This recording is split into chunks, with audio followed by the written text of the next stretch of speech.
she shares her story to help support and encourage Christian women to overcome their deceptions through a principle that she calls always red. Remain enlightened and defeat deceptions. All right, ladies, please help me in welcoming Miss Magdalina Sylvain.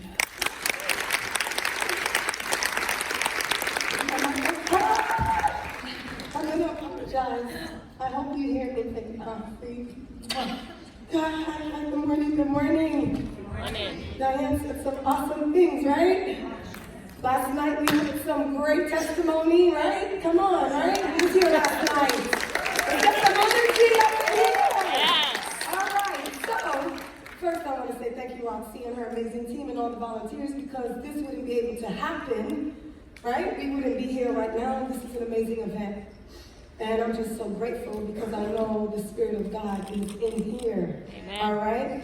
I'm going to start off. We can start with slide 1. I'm going to go right into it because I got so much to tell you guys. And look, I read you down 1 minute. I'm going to read you down 1 minute. So who am I? Oh, look. All right. So I am Magdalena Sylvain, and I'm married.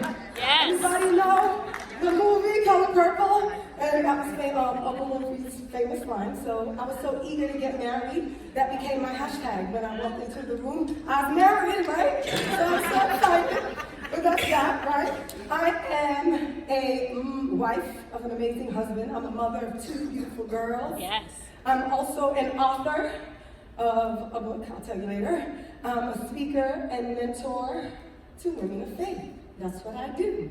The funny thing about that is I've been saying all of those things for years before any of it actually happened, right? Today is about faith matters, right? So I'm going to tell you guys about walking by faith and not by sight, because, oh, Lord knows I went through it. All right, so in order to do that, you need to know my history, okay? Next slide, please. That is me on the car. I was cute, wasn't I cute? And that's my sister and a cousin, my sister Trixie, who loves chocolate. Yeah. Come on. Yes. Chocolate Twix is my favorite, okay? Chocolate and candy was my favorite thing. The other favorite thing that I loved was dancing, all right? So, but in order to have candy or chocolate, I needed money. So guess what? My sister and I came up with a plan. One time during a family function, she went ahead, we got all the grown-ups in a circle, and then she put on some music, and then I went in, and then I did my dance, right? And then all the folks did like this, and then after she went around and collected money. Okay? That's how we got the money, right? So that year, that day, the first time we did it, because that was the habit now, right? We collected $20. Back then, that's a lot of money, right? So I got 10, she got 10, I ran to the bodega, got a whole lot of candy, Pop Rocks, Sugar Daddy, Twix, Now Laters, right? And then a year later, my father and my mother got a bill, dentist bill, because of all the cavities that I got. So that wasn't such a good idea. The point of this story is I was determined. I was focused. I had ideas. I had a light in me that was fearless and was willing to shine, right? That's what we all are here today. You guys took time out of your life and invested in yourself and sacrificed your weekend. You guys need to give yourself a round of applause because this is a big deal. Not too many people are going to do that. This is a big deal, okay? When you invest in yourself, it is a big deal, all right? So the other thing I wanted in my life, I need to get married. I need a husband, right? So, you know, at that moment when I realized I did the dance, I realized I love people. I love working with people. I love entertaining. You understand? It made me feel good. So I realized I wasn't that shy, right? So, but I needed a husband. I wanted a husband. I remember growing up watching Sleeping Beauty and Cinderella, and they all got their knight in shining armors, right? And I said, well, that's going to be me. But then I'm black, right? And then I got to see The Cosby Show, and then I said, oh, they're professional women, professional. That means that could be me too. And then they found love. Wow. I'm going to live the American dream. I'm going to be on stage one day. I'm going to have an amazing husband with children. I was on fire. I said, that's right. That's my dream. That's what I'm going to go and do. But then no one ever told me that's all it was going to be. A dream, a fantasy in my mind. Right? Next slide, please. Then the lies started coming in. The lies, the words. It hurt so bad, you know? Even though I look cute, right? I look really cute. But on the inside, I was dying. I was hurting. I felt like I was living somebody else's life that didn't belong to me. You know, by this age, I barely graduated high school. When I was young, they told me I wasn't that smart. I was constantly being compared to other kids, right? Then I went to first grade, and the teacher told me I couldn't read that well, and then guess what? I believed it. I accepted it. It became mine, right? Oh, shoot. But then what happened? From then on, from first grade all the way up until high school, I stayed in remedial classes, barely graduating. The one great thing that happened in high school was I had a friend who invited me to join the drama club, and I said, sure, why not, right? Remember, who am I? I like to entertain, right? I like that. So I said, yeah, okay, no problem. So she said, all right, I joined the drama club, and guess what happened? I got discovered. My dream was about to happen. Next slide, please. I said, oh my gosh. Anybody know Tony Randall? Remember the show Odd Couple? I'm telling you all my age right now, shoot. Anybody remember the Odd Couple, right? So one of the famous actors, his name was Tony Randall. So on my first show, I'm here and I'm on stage, and you know, I don't know, trusted me, and gave me some lines, and I did my thing, right? And after the show, wow, Tony Randall was in the audience. I said, oh my gosh, right? What is he doing at a high school? This is a high school thing. What you doing at a high school? So he comes up to me after the show and he says, Magdalena, you did a great performance. You were awesome, you know? And I liked you so much. Here's my number. Here's my assistant's number. Call me, make an appointment. I want to help you with this career. I said, oh my goodness, this is my dream. I'm about to live it. I'm so freaking excited, right? So I run home and I tell Papi, that's what I call him, Papi, that's him, he's handsome, very handsome guy. I said, Papi, guess what? Tony Randall, I knew who he was because he watched the show all the time, right? And I said, Tony Randall asked me to come and meet him. He said, I was good, I have a gift. And then my father said, excuse me, this is my wannabe Haitian accent. No, we can't do that. That's not a profession. You're gonna be poor, you're gonna be broke. You understand? You have to go to school to be lawyer, engineer, doctor. That's it. I said, oh man, you know? And I went, who am I? I was determined and ambitious, and I'm gonna get what I want. So I went behind his back, I did. And I had an older friend, a male, and he said, I had him call, make an appointment. We took the train to Manhattan, right? And I'm in Manhattan, and I'm like, I meet Tony Randall. He's in the office. This is real. He's not joking. I'm like, oh my gosh. He's like, oh my goodness, you were so amazing, Magdalena. You know, you're petite. I know I'm not that right now, but back then I was petite, right? And he's like, I'm going to put you in petite modeling. You're going to do some commercials. This is it. You got to go take some pictures. And I'm like, oh man, my dream is about to happen, the American dream, right? And then guess what he said? Because I was a minor, I needed a permission. My dad had to sign the note. I said, oh my gosh, what'd you say? What'd you say? And remember, I wasn't supposed to be in Manhattan. So I reluctantly go home and I tell Papi, so I went and I said, listen, he said this is legit. I don't have to pay money for pictures. This is real. It's not a scam, you know. My father said, no, Magdalena, please, you go to school, you go to college, you be nice. Doctor, engineer, or married one, that's it, right? So just as soon as I was discovered, that was it, over. My light started to dim. Remember that light that was shining so bright as a child? The dream, you understand? So okay, no problem. Next slide, please. Again, looking cute. That's not Beyonce, that's me. Looking cute. The more lies. So I was dumb in the education, my career, right? I ended up, just so you know, I ended up graduating, going to college, getting a degree, right? The good thing that happened in college was I found the Lord. I found God. I became saved. And for the first time in my life, a man was looking at me, telling me that I am worth it. I am amazing and that someone loved me, You understand? And this is how I became saved. He was the president of the Christian club. And I said, wow, and then I accepted my Lord and Savior. The funny thing is I went from making C's to making straight A's. I wasn't done. That was definitely a lie, right? But that's okay. I still got, husband issues, right? I ended up graduating in a field called medical laboratory technology. I got my first job, and then I was in the lab in the night shift, and I'm around a bunch of crap, no pun intended, because, I was looking in the microscope, looking at urine samples, crap, blood. You understand? This is the job. No one around. It was lonely. But I love people. This wasn't working for me, so guess what I did? I did what I thought most 20s would do. I quit. My father said, oh, how you do that? I pay a lot of money for that school. You're not supposed to do that. I wasn't happy. I ended up getting a job at a customer service agent for a credit card company. That's, that's that. But then my love life sucked. I wasn't marriage material. You're used material. Damaged goods. Maybe it's not in your lot to be married. And I'm believing these things because these are loved ones that are telling me this, But for whatever reason, the desire of getting married would not go away. I wanted children. I really wanted kids, right? By this age, I had already been date raped twice.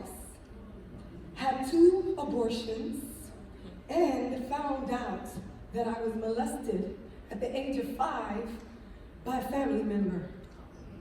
And I say remember because our subconscious has a habit of suppressing memories, right? To protect us. And unfortunately, it reminded me at an older age, and it's like I was reliving the thing again. Here I am looking for love. I wanted someone to see me. Not this, but my heart. I wanted someone to love me, marry me. But instead, I'm getting disappointments, heartaches, rejection. I wanted to disappear, run away. Maybe if I go to another state, I could start over. Anybody ever felt like that? You want to become invisible, right? That's how I felt. But guess what? I took it to the next step. It got to the point where I felt life wasn't worth living anymore. I had a boyfriend, I found a guy, he said he loved me, and then out of the blue, he just dumps me. What? How you tell me you love me and then you just dump me? I don't understand it. That was the straw that broke the camel's back. And I remember crying all day, and I go to the pharmacy, and as I walk into the pharmacy, I said, send me an angel. Send me somebody to stop me from what I'm about to do. No angel came. I went down to the aisle where the sleeping pills were. I got the sleeping pills. God, please send me this angel. No angel ever appeared. I'm at the register. I'm paying, the cashier had to see me. She didn't say anything. She let me buy the pills. I said, okay, don't you love me? Don't you want me to live, God? I guess not. I go to my car. I drive to the parking lot. I made the phone call. I called my sister. I told her, I love you. I didn't want to give wind to what I was about to do. And tell my niece and my nephew that I love them, and I hung up. And then the box came in 40, and I took all 40. And as I sat there, it was like waiting to die, I guess, right? And then something happened, spark. Like, oh shoot, I don't want to die. I want to live, I don't want to die. I get to fast forward, I'm in the hospital, I'm screaming, I want to live. I don't want to die, God, I'm sorry, please give me one more chance. I want to live, God, please. The doctor's like, you're going to live.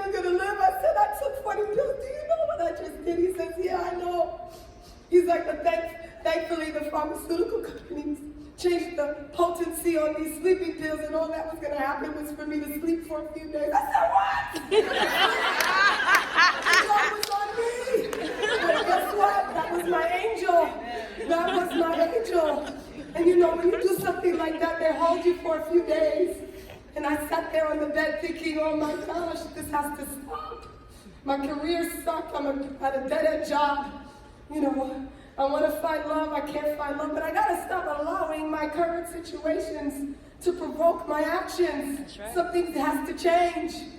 So guess what? Next slide, please. I went into Magdalena reinvent herself. Oh my goodness, it was on. I'm going to be a new person, right?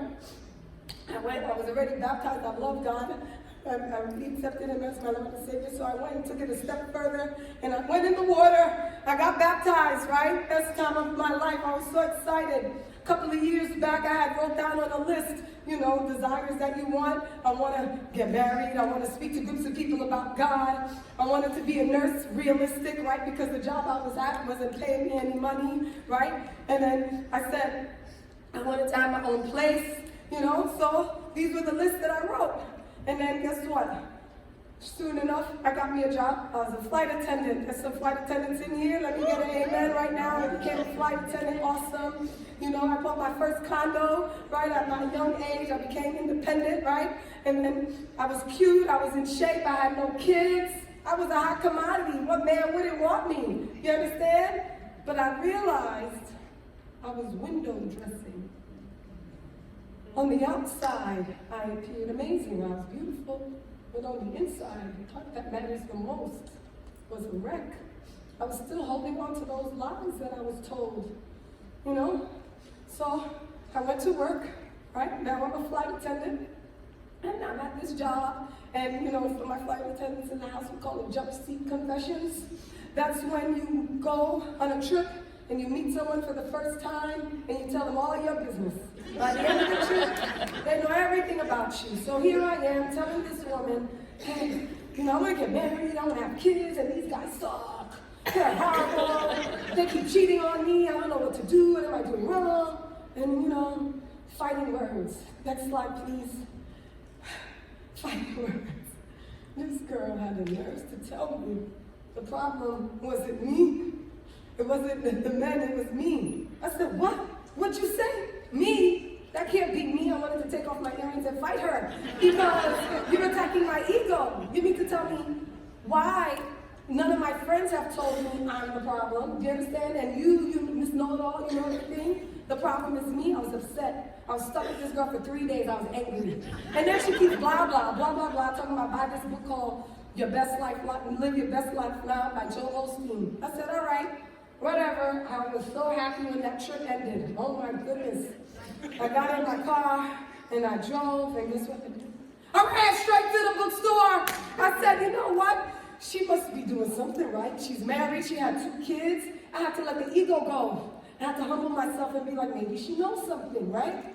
So I went and I bought the book. I did. I bought the book, and as I'm reading the book, I realized, I'm Christian. I'm reading my Bible because I love God with all my heart, but I had the negative mindset, and I didn't realize that. I thought it was normal. That's how people live. You're always assuming the worst, never assume the good. You understand what I mean? You never think something great is going to happen, something always bad is going to happen. You understand? You anticipate bad instead of anticipate good, so you don't get disappointed, right? This is what I was doing in relationships, in my career, right? So guess what? Here I am trying to find a husband, but I'm not going to find a husband because the energy that I'm giving off was negative. Well, I'm not going to attract him. I'm not going to attract this amazing job, right?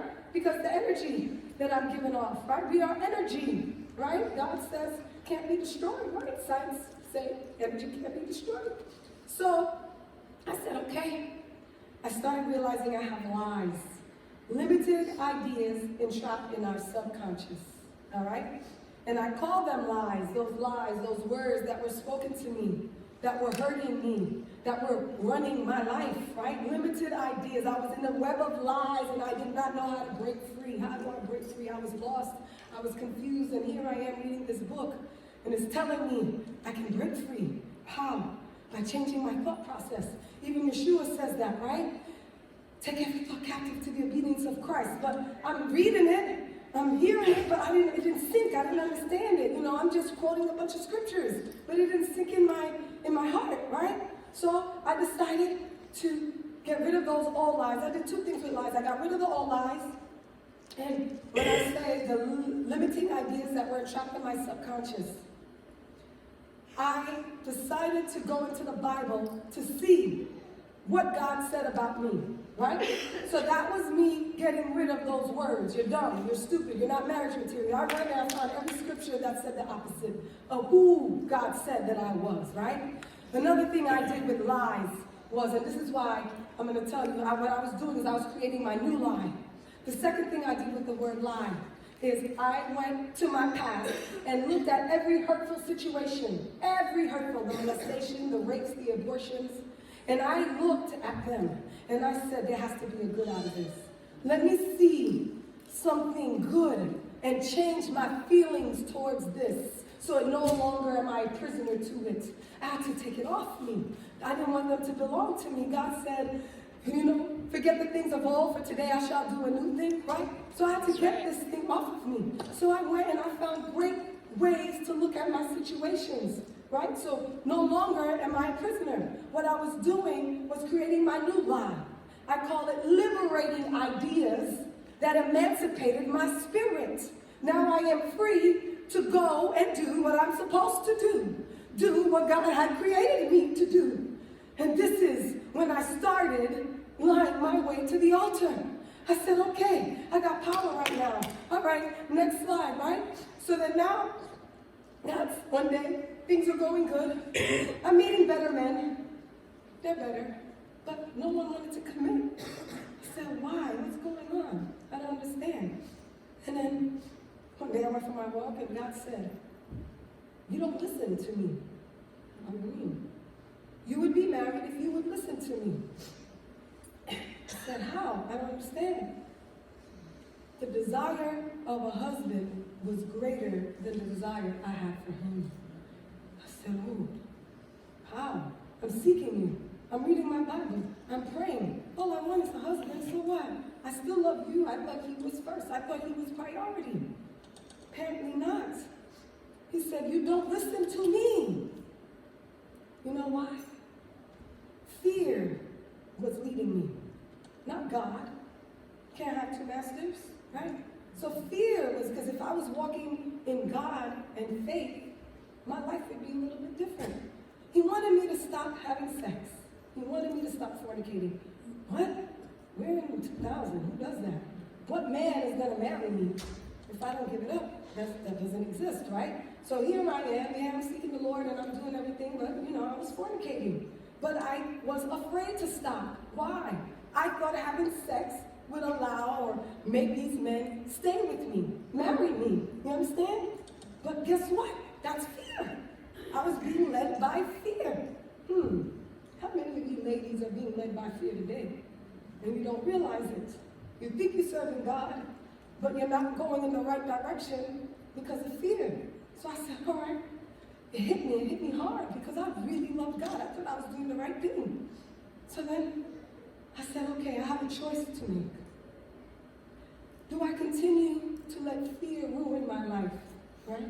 Or do I choose faith? And I chose faith. I chose faith. Hallelujah, yes, amen. Because guess what? I ran home. I said, all right, God. I went to the throne with boldness. I said, all right, God, you said if I stop having sex, I'm going to find me a husband. Next slide. I believe you so much, I'm going to go ahead and write a book. I'm going to write a book before I even have a husband, right? I don't even have a boyfriend. I'm going to write a book telling these women what I went through and how I found this amazing husband, right? And be your mouthpiece, be your living testimony. So I went and I wrote this book, the first half. And I said, all right, God, I'm done. Where's my husband? No husband. No husband. I said, oh, she looking husband. But that's all right. That's right. He said, then write it down. Habakkuk 2:2. Write it down, make it clear, right? Habakkuk 2:2. So I said, all right, I'm going to write it down. But before you can write it down, you got to have a vision. Oh, let me think about this vision, right? He told Abraham to go outside, look at the stars, right? The other scripture in Isaiah. Can't you see it? Forget the things of old, for I'm going to do a new thing. Can't you see it? Can't see it. So I said, okay, I want a husband. Let me focus on husband. Forget career. I got a job. I'm happy. Let me focus on husband. So here I am. I want a husband. I want a bad boy Christian. What is a bad boy Christian? I wanted a man who's going to love me, appreciate me, did his dirt, went through his life, And when he found me, he knew I was all that and a bag of chips. That's what I wanted, right? But, he did his thing. And accept me for my heavy past, right? So I wanted an entrepreneur. I figured we'll build our empire together. That's what I wanted. Okay, good. Next thing I wanted a wedding. Ooh, yeah. So guess what? I said I had to visualize this wedding. So I visualized this wedding. I would sit, close my eyes, and then I would see myself walking down the aisle. And as I'm walking down the aisle, I heard the music play. Forgive me for this. At last, my love has come along. Y'all know that song, right? And then I would look to my left. My daddy would be walking me down the aisle, smiling. And then I would look to the front, and then I would see my future husband smiling with those white teeth, right? And he's looking at me. The love. He was adoring me with admiration.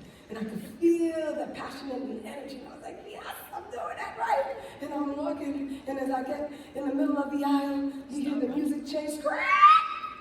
And it says, I want to be your lover.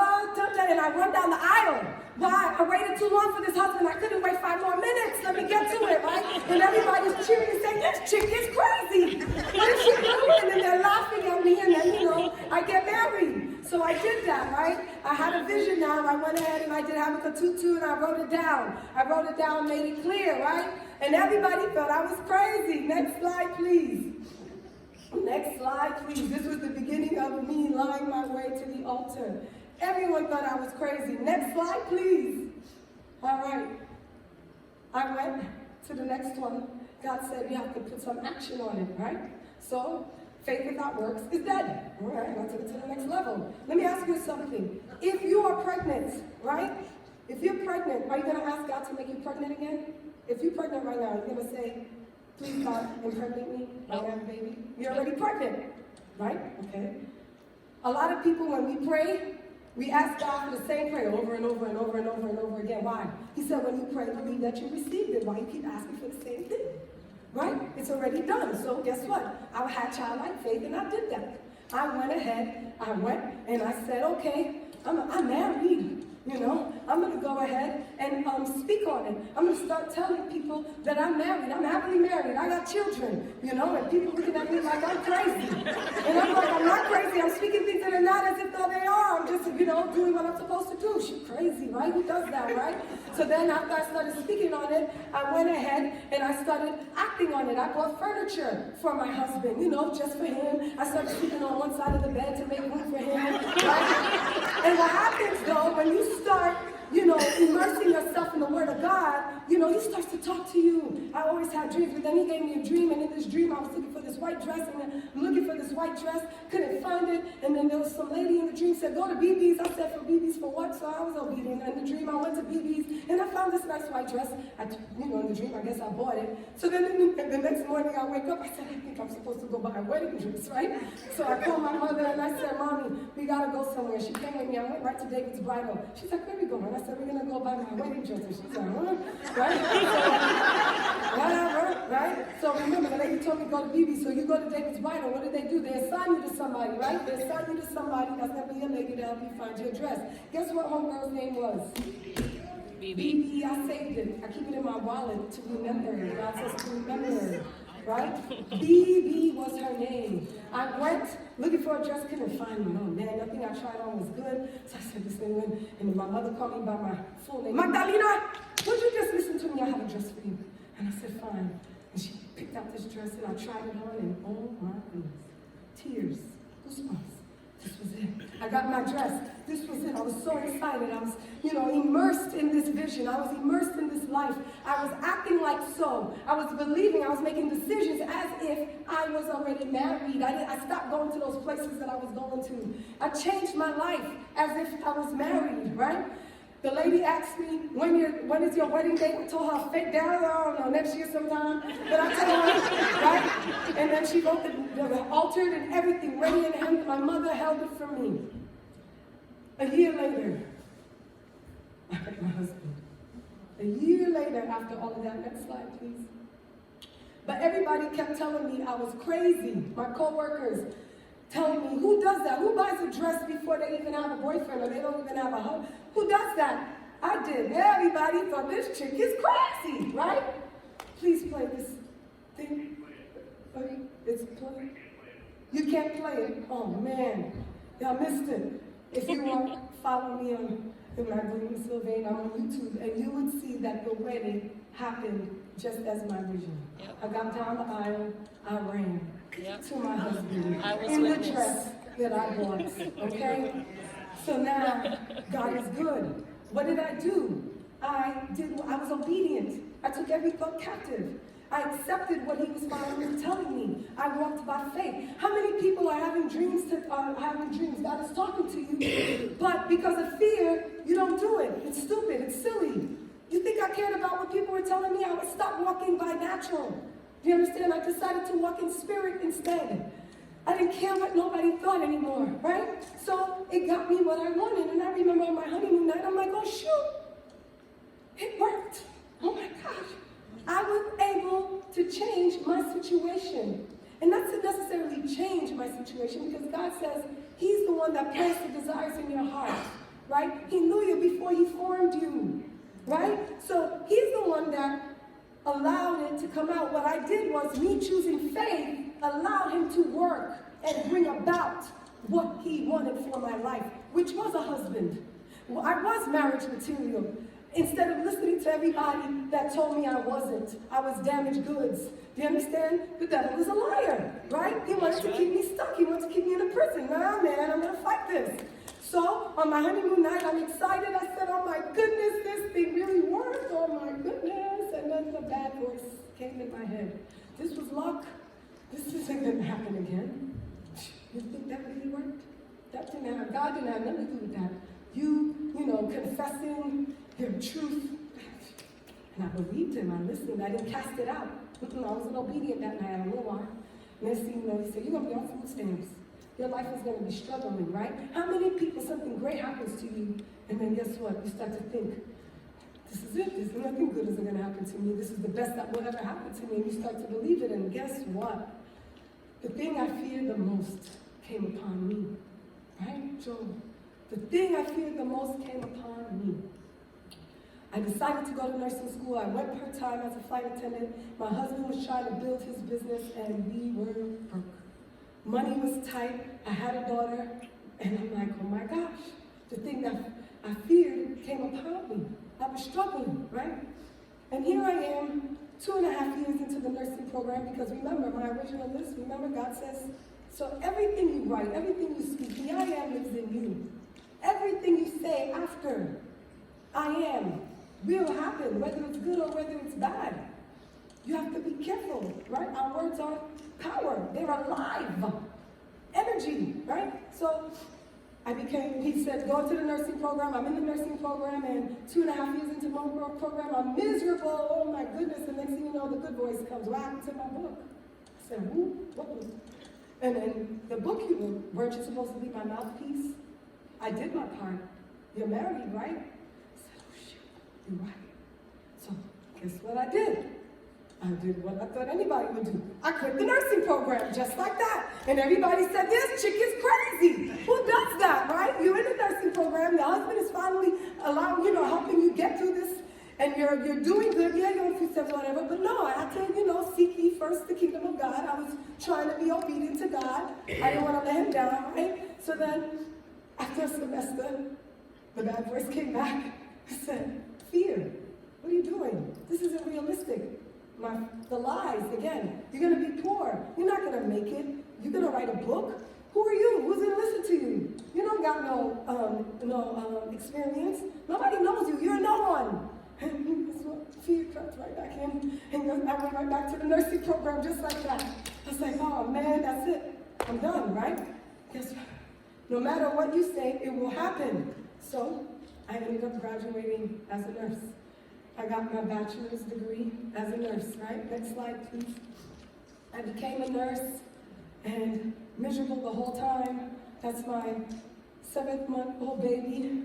After I graduated within 2 months, I passed the boards, great. I graduated again, remember I was dumb. I graduated with a 3.8 GPA.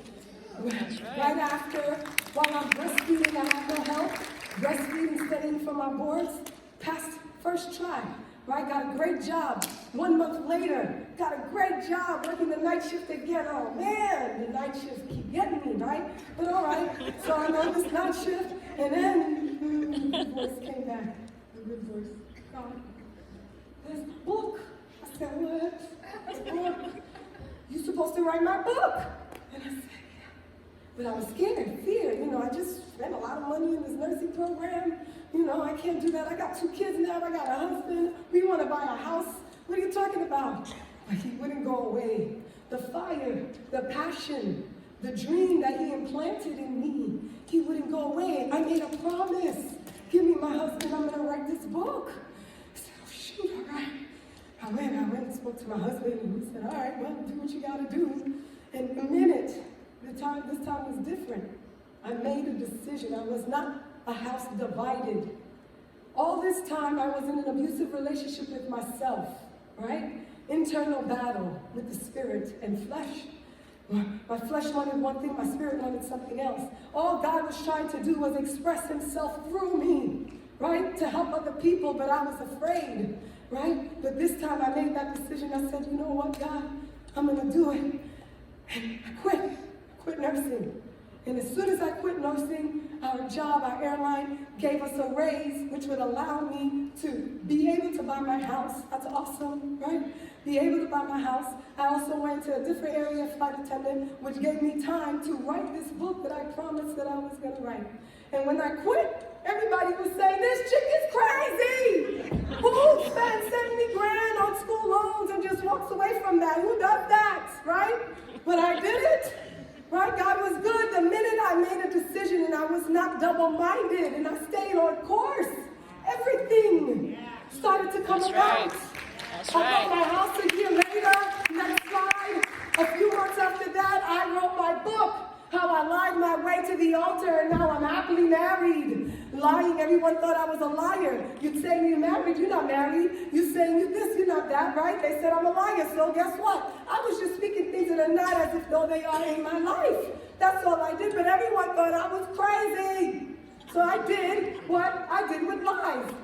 I changed it so it would no longer disempower me, but empower me. That's So right. I changed the meaning. You done all right, I'm crazy. I am creative. I am resilient. That's right. I am assertive. Yes. I am zealous. I am intelligent, and I am an entity. And I am. Yes. Yes. That's right. All right, next slide, please. I am creative because God said it is He who's going to give me the creative power to obtain wealth. Give me the creative ideas to do what I need to do for Him, right? I am assertive because you need assertiveness. You need that boldness. You need to go to that throne with boldness, with the Word of God, with His words, their power. Right? I am zealous. You need that passion. With that passion, your dream will wither away. That's right. Do you understand me? Yes. Oh, zealous, right? I'm intelligent. I'm intelligent. God is intelligent. Right? He's intelligent and He lives in me. I am lives in me. And I am entity. Yes. Ooh, a thing with a distinct. What does it say? Say it. I am what? Entity. Come on. Next slide, please. Oh, yeah, with distinct independence, right? I'm unique. I don't want to be like nobody else. I don't need to fit in and live this so-called American dream. It didn't work for me. This worked for me. What God told me to do worked for me, right? I don't need to do and be what my father thought I should have been, right? I didn't need to fit into society. No, I am unique. I am unique. Those other times it didn't work. My daddy not letting me get on stage and follow my dream. That's okay. You know what God was doing? Sometimes things don't work out. You know what God is doing? He's just showing me you have a natural talent. He was opening my eyes to this today. Do you understand what I mean? I started confessing I wanted to be an author, right? I started confessing I wanted to be a mother. I wanted to be a wife. I wanted to speak to groups of women about God, and what am I doing? That's what I'm doing, right? I fought it. Who are you? I'm waiting for someone to see me, validate me. My life validated me. What I went through validates you.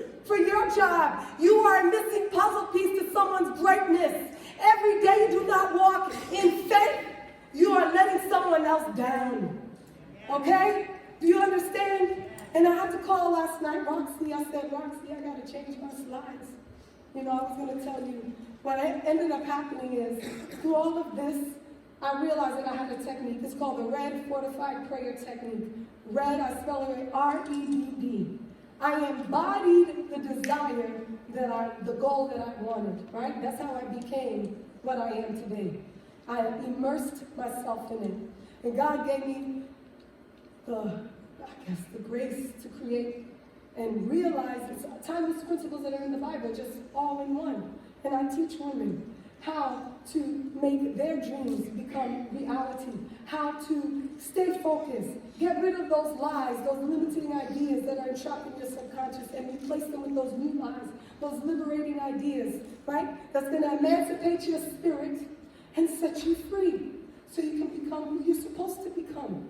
That's what I do. And I was going to continue and give you my sales pitch, you know, come, let me teach you what God said no. I had to change it.